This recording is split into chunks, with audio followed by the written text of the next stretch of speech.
Alrighty. Ladies and gentlemen, welcome back to the House of Bricks, which is the very odd, very strange name of our community here in The Walking Dead. State of Decay 2. Now, I think pretty soon it might be. Hello, Sadie. How are you? Welcome back. It's been a few hours. A little bit behind, but we are here. What have we got here? Yes, I think. Very soon. Not right now. Actually, thinking about it, it's very late, very dark. We're not going anywhere near Plague Hearts. It makes me twitch just thinking about it. Very tired. Yeah, no worries. Well, thanks for checking in. Thanks for checking in anyway. I'm okay. I woke up with a little bit of a headache this morning, so I decided not to jump on and do the streams too early, you know, because I didn't really want to have to deal with making the headache worse. The headphones sort of sitting here and the intense action, so I gave myself a little bit more space to wake up and to let my headache settle a bit. So Al needs backup. I mean, we can try. Oof, but no, we can't. We could. But I don't think we will because it's night time, and that would be crazy. It's guaranteed death sentence for him pretty much anyway, even in the daytime. Now, we are going to focus on doing some good old-fashioned looting throughout the night. Yeah, I'm doing okay, Sadie. I'm alright. I'm better now. Yeah, like I say, just a little bit of a headache I had this morning when I got up. When I woke up. Now, at this point, with our survivors, the amount of survivors we have, you know, they're slowly leveling up, which means the world around us is also leveling up. Yeah, I see. Yeah, okay. Having your hair up in a ponytail makes headaches worse. Well, thankfully, I don't have to worry about that. But yeah, with these on the side of your head, you know, there's a bit of tension, a bit of pressure. So I could always switch out for like earphones, actually, thinking about it. But we'll see how we go. It's not that bad. It's gone down to like 10% of what it was anyway. Did a long day yesterday, a long day of streaming, and it's, in a strange way, streaming is stressful in certain ways, you know. It comes with a certain amount of anxiety when, you know, like when the stream starts dropping out and microphones are cutting off, and it's like, okay, alright, this isn't really what I'm trying to go for, you know, but it's also the sort of thing you just have to kind of flow with it as best you can. At times, a lot of these things are out of your control. Internet connections and that sort of thing.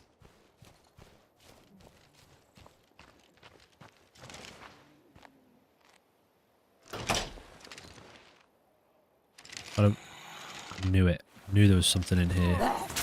Shit.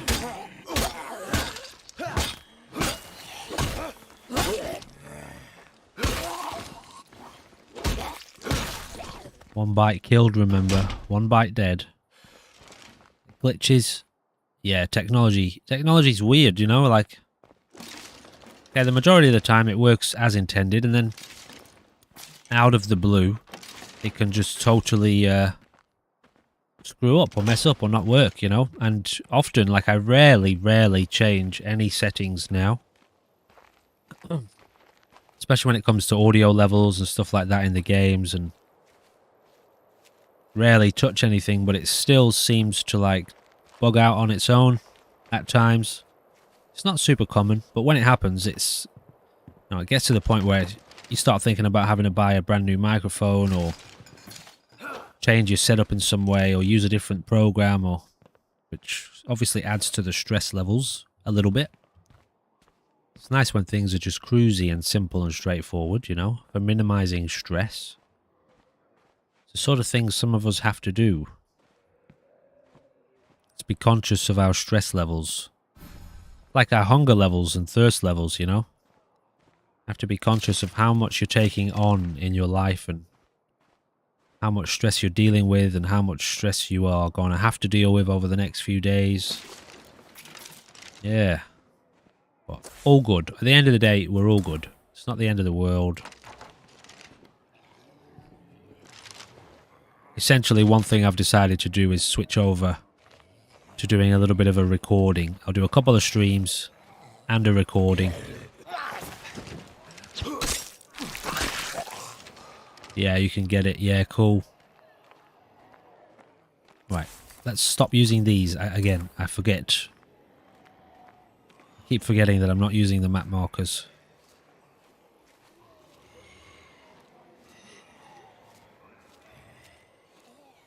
I did intend not to use the minimap too, but I'm just checking my map way too much. So I might as well use the minimap.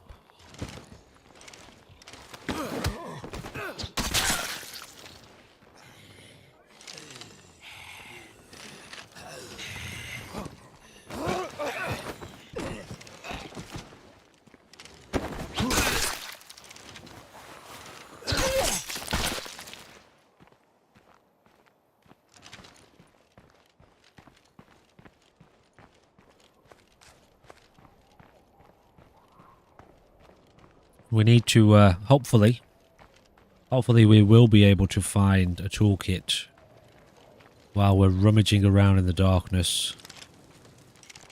So we can fix up the car. I'd love to get a mechanic. Someone without a 5th skill would be good. So I can eventually, like, set them as a mechanic. But we can always recruit from the legacy pool too. I've got more mechanics than anything else in the legacy pool.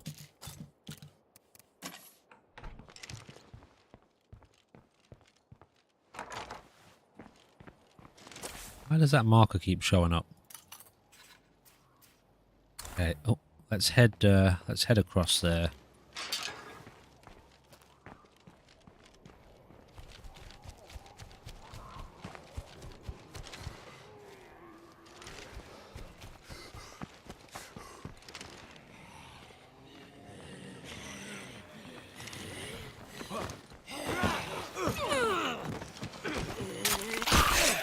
Oh, interesting. The first time you've watched State of Decay. Yeah, I mean, so this is a modded. It's quite a deep game, Sadie. There's a lot going on here. You know, it's essentially a zombie apocalypse community management simulator with really great third-person combat. Probably the best third-person combat I've ever experienced in a game myself. There's other good ones, you know, but different styles. A lot of stealth. I've got a darkness mod in here, so if we turn our torch off, you can't see a thing. It's very moddable. I know you're into your mods for Fallout 4. The zombies here, one bite. We've got them set through modding that one bite, your character instantly turns into a zombie. So you can imagine, you know, in terms of how zombie viruses go, this is like the original strain, the alpha strain, whereby a single bite overwhelms your system instantly. And your character, you lose them, they become a zombie. And you lose all the gear that they've got on them. And we're out here gathering resources, as you can see up here. Food, medicine, ammo, materials, and fuel you need to get for your community from all different locations across the map. If you look in the top left there, this one says it may contain food. This one may contain fuel. And there's all sorts of little trinkets and little things as well. So it's a very deep system. It's got a really great gameplay loop. Lots of missions. There are story elements to some of the levels. And there's 5 different maps. 5 different difficulty levels. Easy to absolute murder. It's great. It's really great. Yeah, it took me a long time to get into it. I was saying this yesterday, I think. When I first watched videos on State of Decay, it seemed silly. It seemed cartoony and it seemed like quirky. And I didn't really get why people played it. And then I played State of Decay 1. and then found out that the Walking Dead mod existed for State of Decay 2. And that's what got me to install the game and try it. And I just played the hell out of it from day one. As soon as I started playing the Walking Dead mod, which is what we're playing here, I couldn't put the game down. Then I learned how to play the vanilla game, which has crazy zombies in it. Like gigantic juggernauts. It has exploding zombies that explode in poisonous virus gas, which infect you. You have an infection meter, which you won't see in this because we've basically removed the infection element. It's called Blood Plague. So as you get hit by certain kinds of zombies and bitten by them, your infection meter goes up. And you have to cure your character. If the infection meter goes too high, then they turn into a zombie. So yeah, it really promotes attachment to characters. I guess these would be called RPG mechanics here. You level up all your different skills. This guy's a medic. Specializes as a medic. You have an irrational fear of the dark. Yeah, fair enough. Yeah, okay.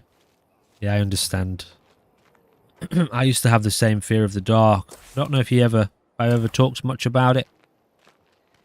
But I had a lot of paranormal experiences happen to me as a kid in the dark. In real darkness, and so it gave me I guess you would call that a rational fear of the dark. It was rational at the time, and I had to investigate it when I got older because it didn't stop. It happened to me when I was really young, and then it really started to heighten when I was about 12 years old, and I started to have like forced out-of-body experiences. And I was being visited by... I felt like I was being visited by, like, demonic forces and weird shit, you know, so... And it was all linked to a fear of the dark. That's where it started for me as a kid. The terror that I was experiencing in the darkness was making my mind manifest all kinds of weird... they're not quite hallucinations. Because, you really feel it. It's really happening to you. But it was my own mind that was responsible for it at the end of the day. So I can understand fear of the dark. Yeah, we've got a prepper mission here. My Aunt the Prepper. Which gets us a vehicle, doesn't it? So I think we'll do that. Not sure how we're going to go doing it at night time. Whose mission is it? Aurora. Let's exile her. Set her to exile. Oh yeah, you can kick members out. Yeah, psychic sort of stuff. Yeah, well... So the paranormal elements was like... It's not... Yeah, so I'm not saying like paranormal elements isn't real, but... It was uncontrolled. So my mind had become so terrified in those states that it was basically unguarded, and my fear that I was experiencing at the time was causing my mind to dwell on darkness and dark thoughts, and so my mind was manifesting, not my brain, not my, I wasn't imagining it, but my mind, meaning my experience, was manifesting like waking dream states where entities and also I was being pulled out of bed and paralyzed in my sleep, like sleep paralysis and all sorts of stuff. So yeah, trippy stuff. Yeah, we want to cancel her exile. I'll just use that to find where she is. Oh, I didn't mean to do that. I want to switch to her. Oh, damn it. Okay, I didn't realize we had a mission. Alright, well, we'll stay as him anyway. So yeah, I had to investigate it as I got older. I had to look into it. One, it was fascinating to me. It's too dangerous to go that far in the darkness. Is it? Yeah, it's pretty far out there. Suppose I could go and get that. You have the gear stored. No. So if your whole community dies, then it's game over. as long as you have one community member left, you keep all of your storage. It's just the gear that you carry on you. Your character turns into a zombie, and then they're wandering around in the world as a zombie, and you can go and kill them and get your gear back. Okay, we're gonna go and get a little fuel jerry can, and we'll grab one of these other cars on the way. Don't know if this is gonna work. Oh, it is too. I'll just take the one.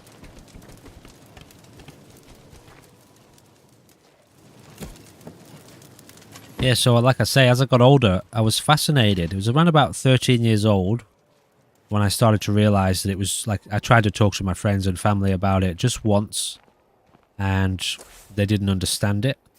And that's when I realized, okay, like it's kind of me. It's just me. It's happening to. It's not happening to anyone else.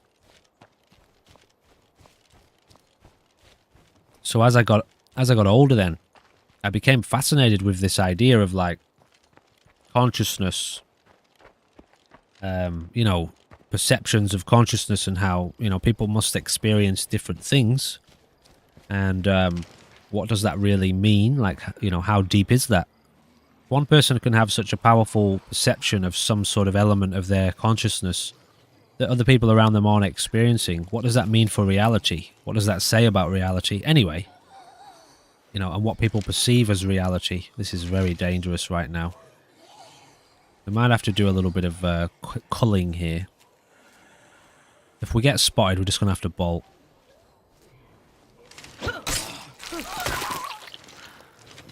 Damn it. Okay. It's too dangerous. I can't fight in the darkness, this many zombies. So as I got older, I realized I was going to have to investigate my fear and essentially learn how to manifest these same experiences consciously, because I knew I had to get conscious insight and control. Like I couldn't keep allowing them to happen without my control, you know? They were terrifying. And so I just remember having this conversation, right? I read a book on Buddhism, a Buddhist book, a book about the teachings of the Buddha. The Buddha teaches that everything is mind, you know? All life, all matter, everything is a manifestation of mind. So after reading that, the next thought I had was, right, if this is true, if what the Buddha is saying is true, and all of life is a manifestation of mind, then what's happening to me at night, it must be my own mind doing it, and if it's my own mind that's doing it, I must be able to get control of it. That must be a logical outcome. I must be able to do it on purpose. It's happening without my input currently, but it must be true then that I could do this on purpose if I wanted to manifest spiritual activity and paranormal activity consciously.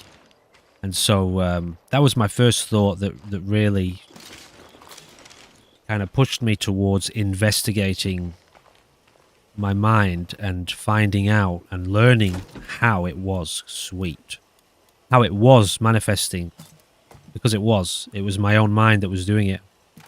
It just took me a while to figure that out. I thought it was all happening to me, you know. I thought it was some other force doing it to me as a kid, which is why it was so scary. But actually it was just me at the end of the day. It was just my out of control mind. It was disturbed by fear that was manifesting insane, terrifying experiences.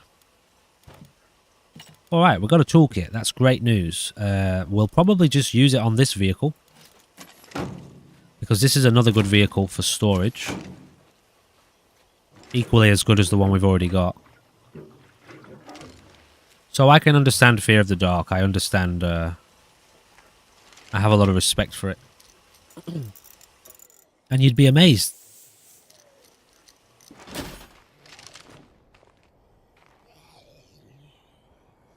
You'd be amazed how many adults actually have fear of the dark.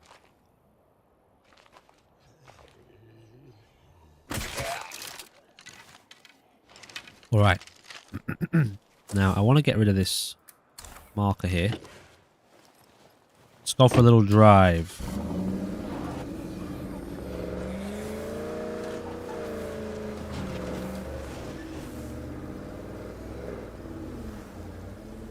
Quite lucky that we got a toolkit in the back of this car. It makes sense though, you know? Shit. Okay, so try not to run over zombies. That will basically destroy our car.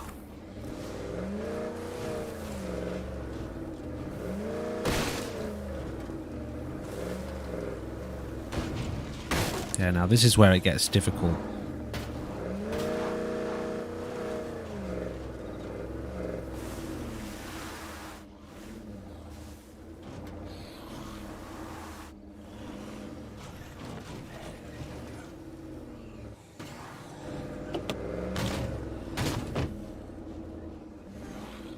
Everything that has been truly horrible tends to happen in the dark. Yeah, I see. Yeah. Yeah, well, it's an interesting concept. Just the fact that as humans we experience such terrors in the dark, you know. Nightmares and paranormal activity. And we have this immense fear of the dark. Quite naturally.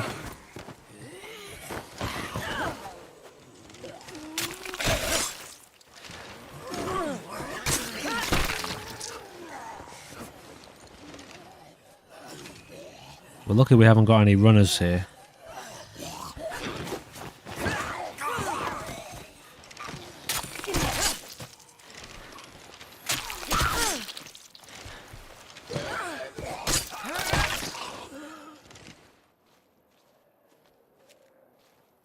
Right, let's do a little bit of investigation.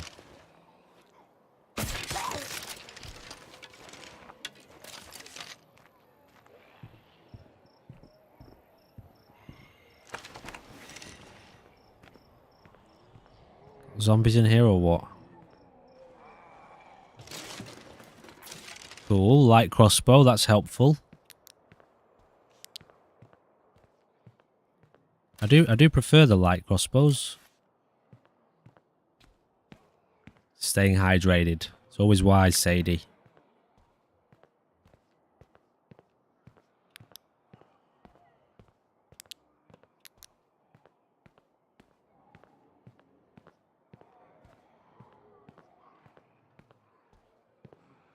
Yeah, it's an interesting idea, you know, like, I can see, so my example is all paranormal. Nothing, I've had real, let's say, physical experiences. Paranormal stuff's all related to non-physical activity, you know, it's got a non-physical source.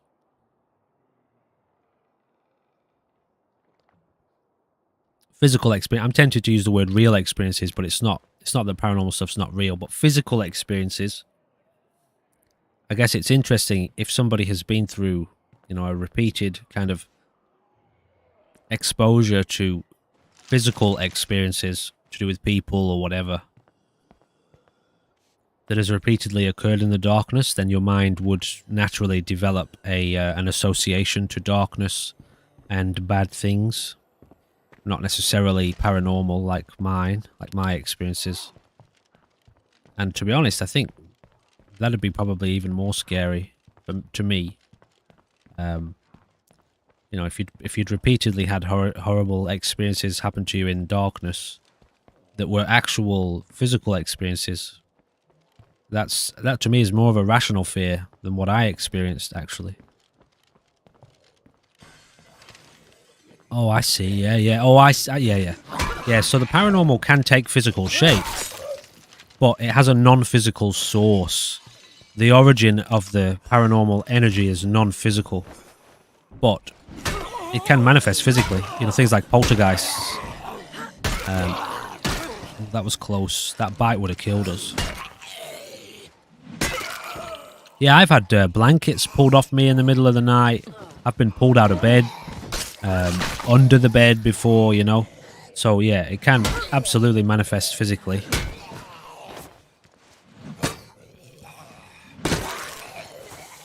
It's getting a little bit hairy here, guys.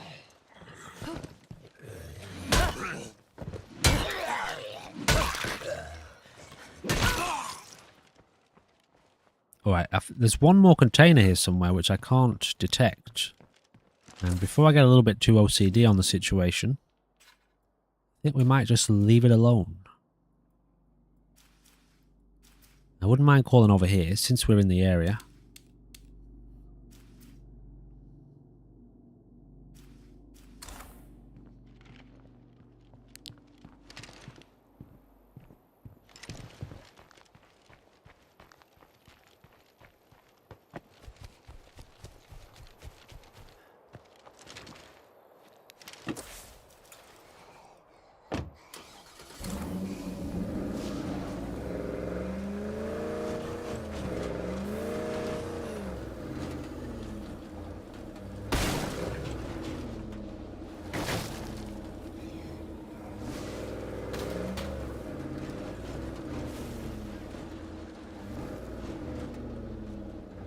Yeah, okay. Yeah, I got a feeling that you were talking about, you know,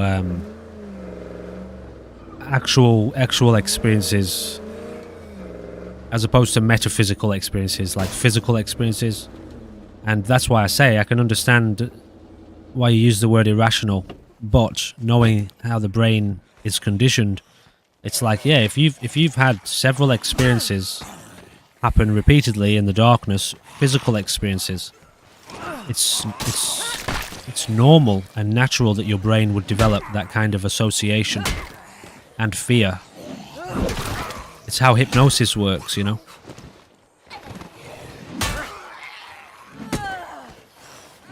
Whoa, whoa, okay, alright, she's getting a little bit busy here. Should we use a Molotov? Maybe not. I don't think we need a Molotov just yet.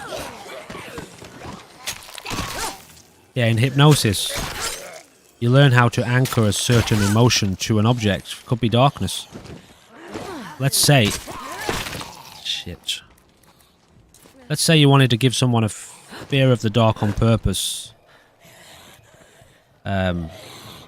Just repeatedly expose them to scary, painful, frightening,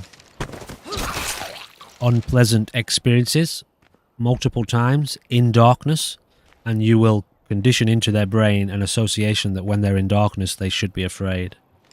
And that happens, you know. It happened to me as a kid, but to do with the paranormal as opposed to physical experiences. That's how I was conditioned to have a fear of the dark. And there's a way to cure that, which is difficult. The way to cure it is you have to expose yourself slowly and gently and consciously to the thing that you are most afraid of, which is obviously the darkness. And you have to show your brain that actually the darkness in and of itself it's not necessary to be afraid of it. It's just that your brain had learned to have a habitual response to that darkness. It was actually afraid of other things happening in the darkness, and it was associated with darkness. That's what, I'm sure you know, that's when a psychologist will give the term irrational or illogical fear. Phobia, basically. Anyway, it's very interesting stuff. And it's curable with the right kind of therapy. And exposure therapy really is the only way. But you can start out with psychological exposure, where people are imagining being in that situation and being okay and being calm. But then it always leads to actual exposure therapy, which is where you go to the thing that you're most scared of and do it. This is really dangerous.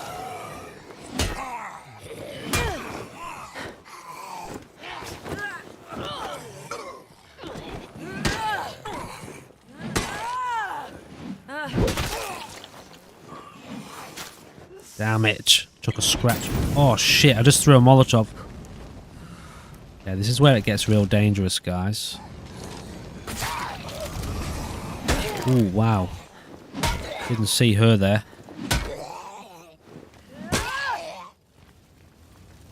Oh no, I've just blown up my car. I should not be standing next to it. Okay, now.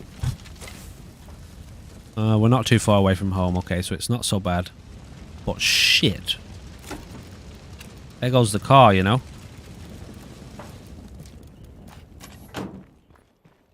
Damn it.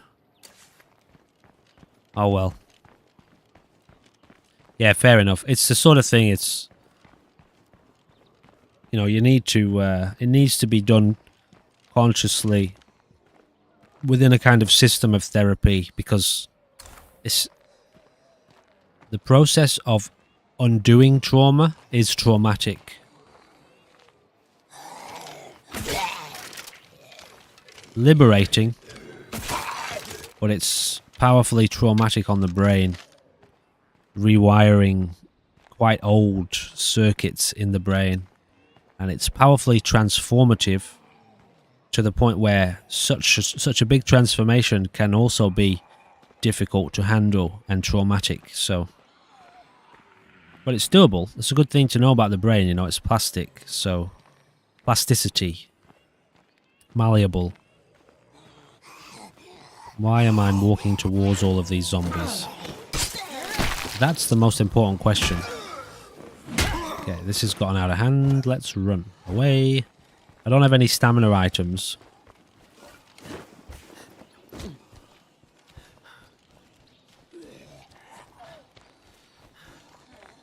Interesting. Yeah, for sure.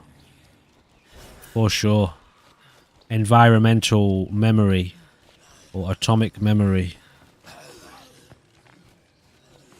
Yeah, powerful stuff, that. Right, where are we heading here? Got another infestation nearby too to deal with. Let's just get her home. I can't believe I just blew up my car.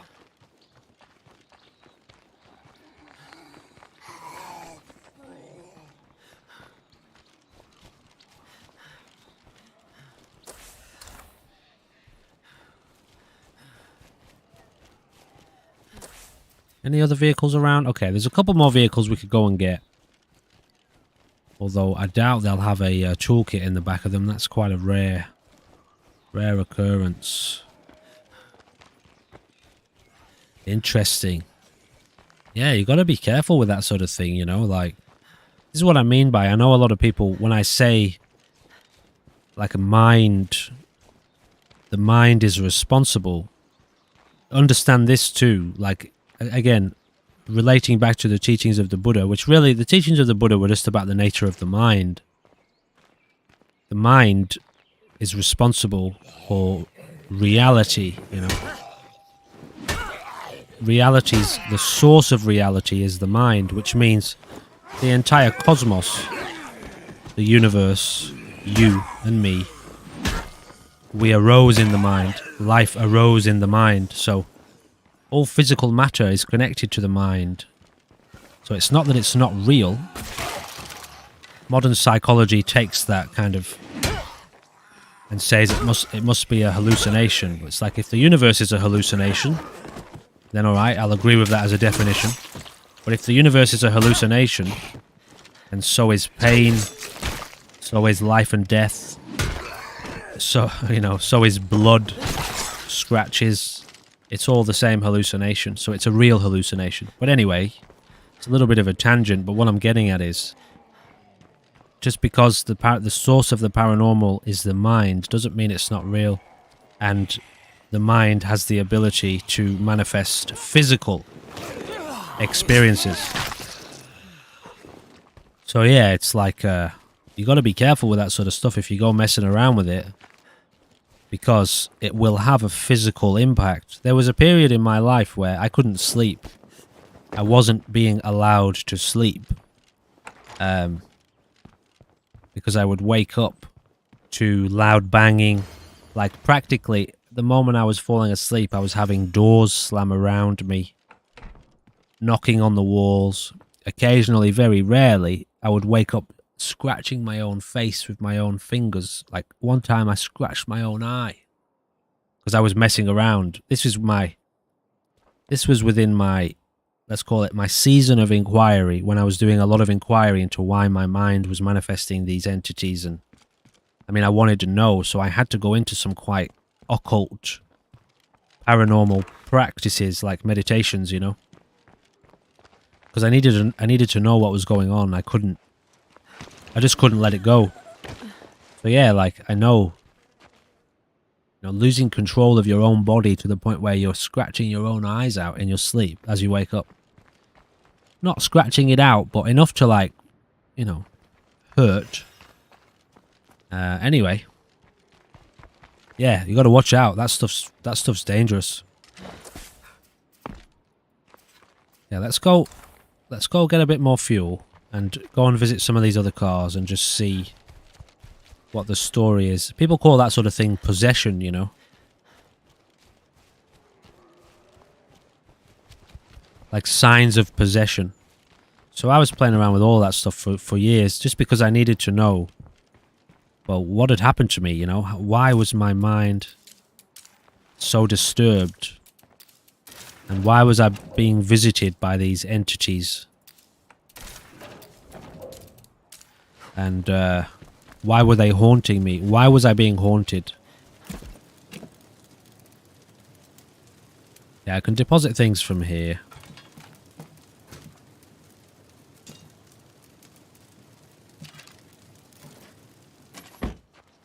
Right, so we've got a car there.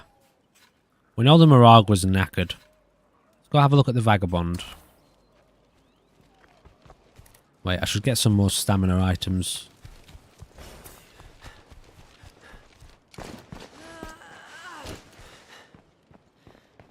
It's fascinating, isn't it? Just the principle that... I mean, again, I learned this when I was about 12 or 13. You know, people can go through their whole lives without ever having any kind of paranormal experience. Without seeing anything, without feeling anything. And yet other people, it's happening to them when they're a child, and it's happening to them throughout their life.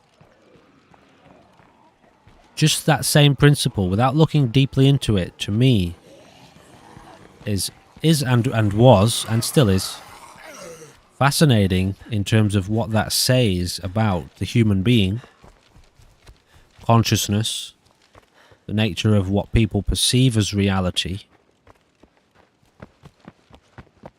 Then there's things like mystical experiences, you know, inducing visions. Then there's things like psychedelics and drugs and what that does to consciousness.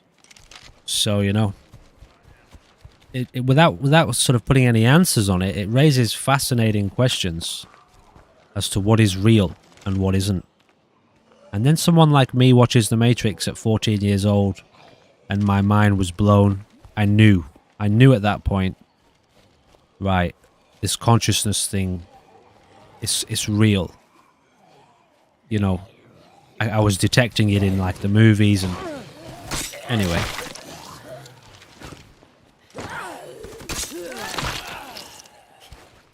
I think when I watched that movie, it was the first time in my life that I got a sense that whoever made that movie understood something about what I was experiencing. Not necessarily what specifically, but of course I started to wonder, you know, are we living in a simulation? What if this was a computer program? How would I know? And yeah, so then I became, like, you know, basically a philosopher at 14, trying to understand the secrets of reality. And that led me down a very interesting path as an adult. Shit. Okay, so we've got a car, so that's good. It's kind of broken, but...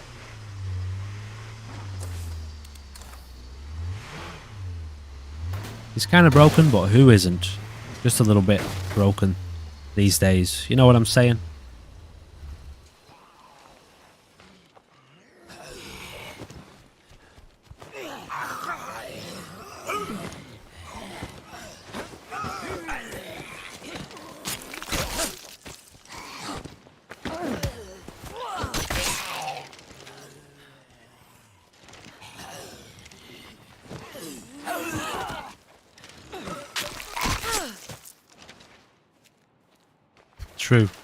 True. Yeah, should probably stay away from the fences. smashing into them to help my broken car feel better about itself, you know?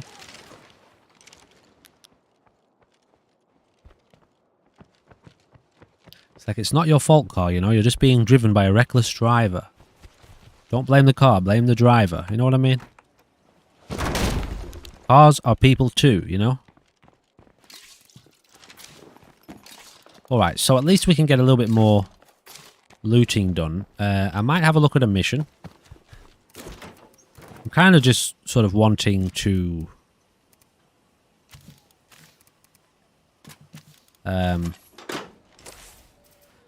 clear this area out a bit. But we do have a couple missions here. Talk to Tassia. Where's this mission? Which one is it? No, I don't want to... But the passers-by. Dung beetles demand for food. Well, nobody likes to be demanded of. Okay, so we need to go down here. Okay, we'll do that.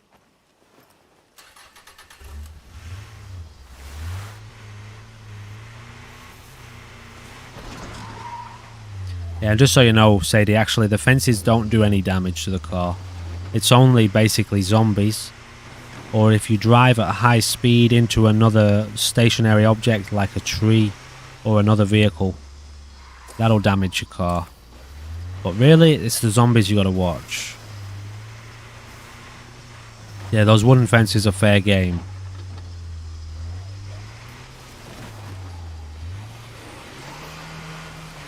But they are noisy, and they do attract zombies when you crash into them. Now those fences will damage your car because you can't break those ones.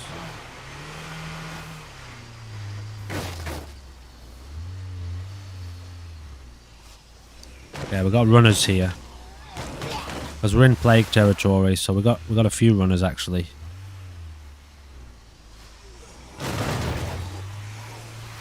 Driving backwards into cars like this, into zombies like this is fine though. The back of your car is basically immortal.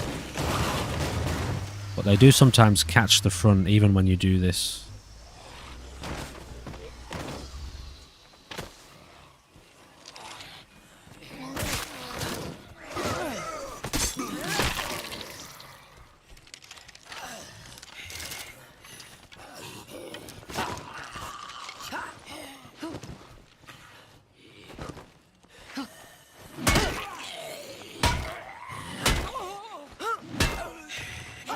Shit! Oh no! Okay, this is our first down here. But we should be fine, we should be fine. Yeah, okay, we're alright, we're alright. It's the first time we've been knocked down in this series. So now we picked up a few injuries here. What's going on here then? I don't have a good weapon to fight these guys. If they want to fight. Tassia? Where are you, Tassia? Yeah, she's here. Alright, we were attacked and robbed. My friend is hurt. Can you help us get our meds back? This is not going to go well. I thought we were robbed. Do you have any trade items?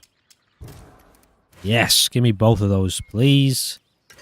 And I'll take your Molotovs. Yeah, so you can trade with all these people as well. All these, show you the map here. These are different communities, Sadie. And these ones are blue, they're friendly to us. So they give us, actually, when we do one more mission, they'll become allied. Then they give our community a bonus of some kind. But there are communities spread all over the map. Other groups of humans, some of them hostile, they'll be red. Some of them neutral, friendly, etc. And the more work you do for them, the more friendly they become. So, yeah. It's like I say, it's like a zombie apocalypse community building, kind of base building simulator, although you don't do any actual base building. But you build certain facilities at your base, such as a hospital or a workshop, that then allows you to craft different items. Honestly, I think you'd like this game, you know. Knowing what you like about Fallout 4, it's got some similar elements that just make it great. It's a great game to play, and it's tough. I know you like Frost. It's, you know, especially with the mods, you can make it really tough. And believe me, I've never felt so much emotion and emotional turmoil when playing a game. It's gonna kill all these zombies because this is dangerous. Did a little bit of damage to our car, actually. Shit. All right.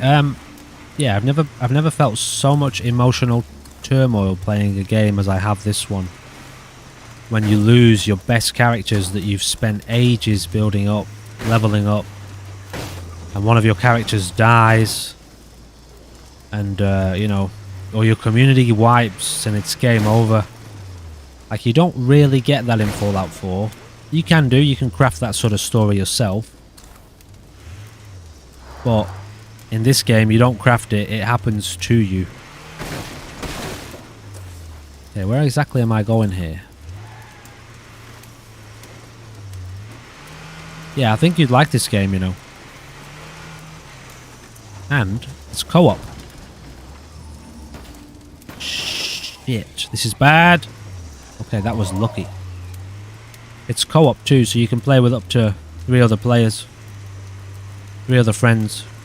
Or just random players. Like online multiplayer, so. Like if you had it, you could jump into my game and help me out, you know? Help me out in the world, gathering resources, fighting plague hearts. So it's good. And they're in the process of making the 3rd one too. State of Decay 3 is in the works.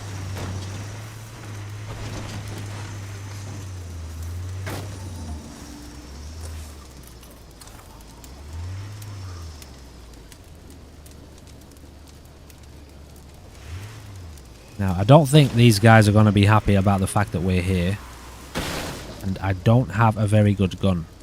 In fact, I don't have a gun. I have a crossbow. And she's probably going to die anyway, to be honest. Maybe not. Okay, she did alright.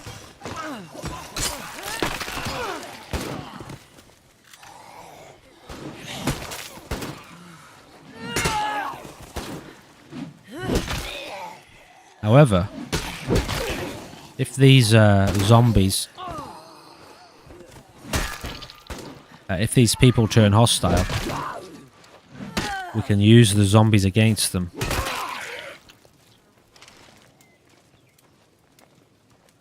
Let's see how this goes. I might have to do a quick exit here. Who are we talking to?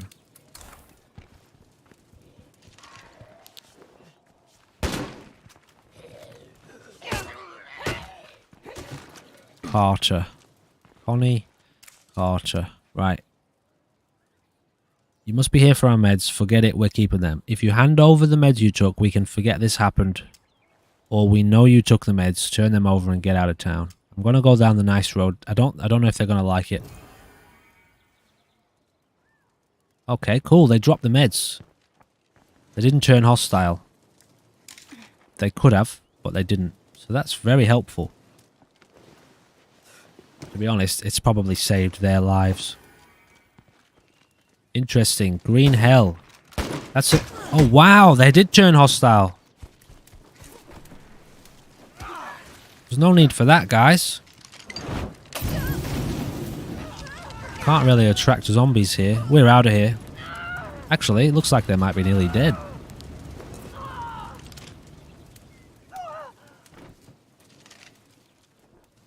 Looks like they might be nearly dead, these guys. Connie is nearly dead. Hard to shoot. Be a bit hard to shoot with this crossbow, but get some good loot here. Are they hiding or what? They're trying to surround me.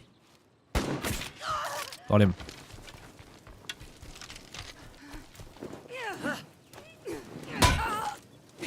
Yeah, I really don't want to be this close. Thanks. Run! This is lethal zone. Oh, I've just blown up my car. Shit.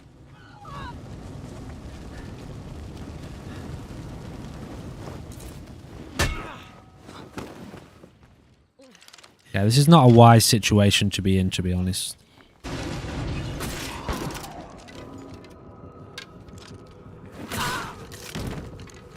Why are they not dying? Yeah, there's one dead. That one there has a gun though, so... Yeah, Carter doesn't have a gun.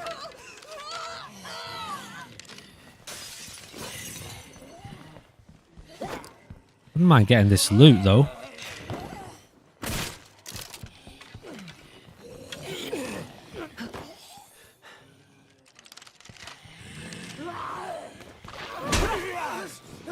Okay, Carter got taken out by the zombies. So that's good. Now let's use a Molotov here to deal with this situation. And then we'll pick up all the loot, although now that we're bloody dead, I mean... Oh wait, I've got a repair kit. Sweet. So yeah, Green Hell is a game I looked into a while back. That's the sort of game I think I'd like to try, you know. Like, some survival games don't really draw me in, but that one did. It, like, in terms of attraction, it attracted me, you know. So I'll keep one of these, because now I can repair this car. Nice little bit of loot from that mission. I'm surprised we got away with it, actually.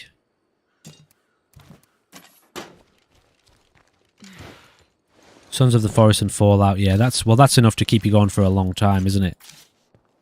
At the end of the day.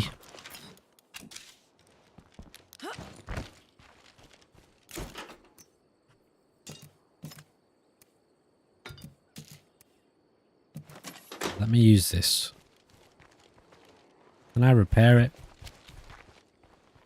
Oh, here we go.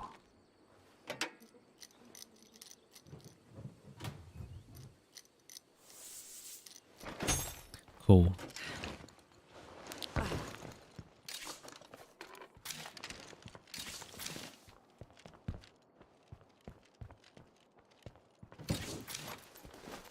What was that? Shotgun ammo? Okay, well, I mean... in this mod, using ammo is like... practically a guaranteed way to get somebody killed using a gun. But it's okay, I guess, to give your followers weapons. Green Hell, you must go slowly. Yeah, okay. Yeah, I mean, I remember watching quite a bit of content around it. And things like, you know, you get infections, don't you? Scratches, you get diseases, poisonous snakes. There's like crocodiles, isn't there, and stuff like that. Like, that's why I remember the idea of playing it was attractive. Because I don't think I've played a survival game with such a complex mechanical system, you know.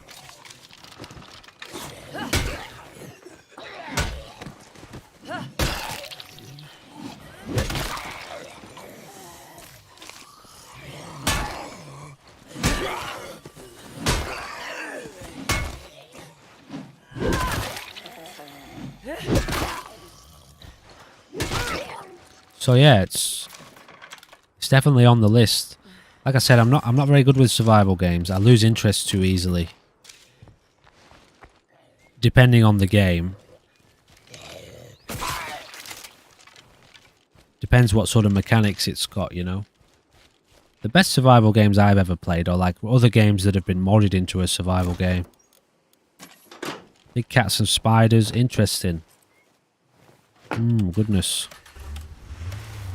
Sounds good. Sounds good. It's probably one, since it's been out for a few years now, it's probably one I'll look for on special and get it and play it on the channel. Yeah, I wouldn't mind getting into a good survival game. Just trying to think what good survival games I've played in the past. Ones that really got me. One of the first was a game called Miscreated, which is like an MMO survival. It's not really a survival game. It's more a little bit more like DayZ, that game. I played Minecraft, a lot of modded Minecraft survival things. Fallout 4 Survival, which is, again, not really a survival game. What's that one that's underwater? That one got me. Can't remember what it's called now. It's the second one just came out recently.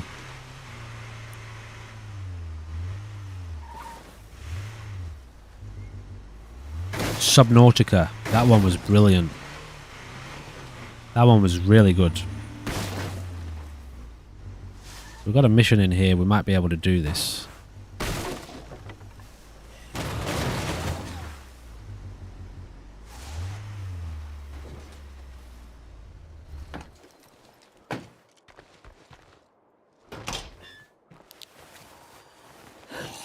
Dude, there's a zombie behind you. Bitch!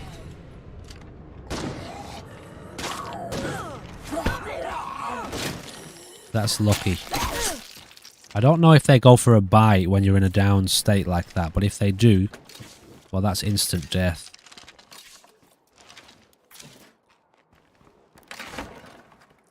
Yeah, cool. Sounds good. They want to take out an infestation. I'm not going to do that, because it's almost the end of the episode. Got many infestations around? No, we had one, but we dealt with it, didn't we? By accident. Subnautica, yeah, Bioshock. Bioshock's still in the works. Actually, of all of the videos, of all of the series that I've done that I haven't finished yet, Bioshock is the most kind of like, damn, I kind of regret I didn't finish that series. But I wasn't in the best space mentally, and I do want to go back and finish it. Everything else I've kind of let go of. There's a couple other things I started playing, and it fizzled out. But Bioshock is definitely not lost, because I want to play that, the second one and the third one. Because that was good. That game was really good. Very twisted. Very, very twisted. Weird, you know? And it has some interesting kind of philosophical elements to it. In terms of like human augmentations and also underground, like dystopians, underwater dystopians and dystopias, which is supposed to be a utopia, you know. All right, so let's drop all this gear off.